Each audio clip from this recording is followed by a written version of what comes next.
আপু এবং ভাইয়েরা আসসালামু আলাইকুম। আখির চেহারাটা দেখো কতটা মলিন। আখি কিন্তু তার মনের কথাগুলো আজ প্রকাশ করেছে। আখি দেখো তার পেজে বিভিন্ন ধরনের পোস্টের মাধ্যমে কিন্তু উপরে ক্যাপশন লিখে তার মনের কথাগুলো পোস্ট করেছে। এই ভিডিওটা যদি তোমরা খেয়াল করে শোনো তাহলে কিন্তু বুঝতে পারবে আখির মনের কথাগুলো কি। আখি কিন্তু কক্সবাজার বেড়াতে গেছে। এছাড়াও কিন্তু আখি এখন রিসেন্টলি আজকেই চলে যাচ্ছে কিন্তু দেশের বাইরে। আখির কিন্তু পাসপোর্ট হয়ে গেছে। আখির আর দেরি সহ্য হচ্ছে না। এই রকমই নানান ধরন কথাবার্তা বলে কিন্তু আখি তার ভেরিফাইড পেজে বিভিন্ন সময় বিভিন্ন ধরনের পোস্ট দিয়ে থাকে। এতে কিন্তু বোঝা যায় যে আখি তার মনের কথাগুলো এভাবেই প্রকাশ করছে।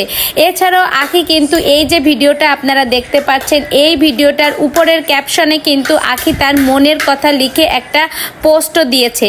সেই পোস্টটাতে লেখা আছে ঠিক এই রকম, জীবনে উল্টো লাথি না খেলে কখনোই নিজের দাম বোঝা যায় না, মিলিয়ে নিও। তো এই কথাটা কিন্তু অনেক গুরুত্বপূর্ণ একটা কথা। যারা জীবনে এই রকম বুঝেছে শুধু তারাই বুঝবে যে এই কথাটা কতখানি গুরুত্বপূর্ণ একটা কথা আখি বলেছে।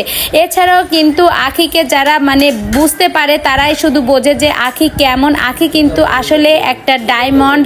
আখি কিন্তু ভারে কাটে, এই রকমই একটা ব্যাপার। তো তোমরা যারা আখিকে ভালোবাসো তারা অবশ্যই বুঝতে পারবে আখি কিন্তু আসলেই অনেক ভালো মেয়ে। আখিকে বিভিন্ন সময় বিভিন্ন ধরনের সমালোচনা অনেকেই করে কিন্তু আখি এ নিয়ে কোনো প্রভাবই পড়ে না তার মনের ওপর।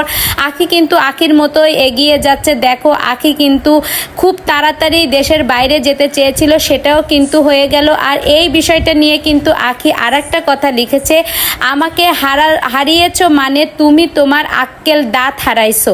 তো এই কথাটা কি আখি আহাতকে বলেছে? এই রকমই একটা কিন্তু আভাস পাওয়া যাচ্ছে যে আখি এই কথাটা কাকে বলল। তোমরা যদি এই কথাটা বুঝে থাকো যে আখি এই কথাটা কাকে ইঙ্গিত করে বলেছে তাহলে অবশ্যই আমার কমেন্ট বক্সে লিখে যাবা।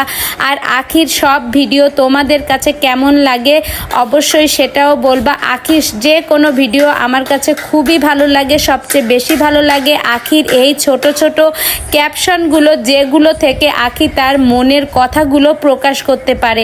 তো ভিডিওটি ভালো লেগে থাকলে অবশ্যই একটা লাইক করো।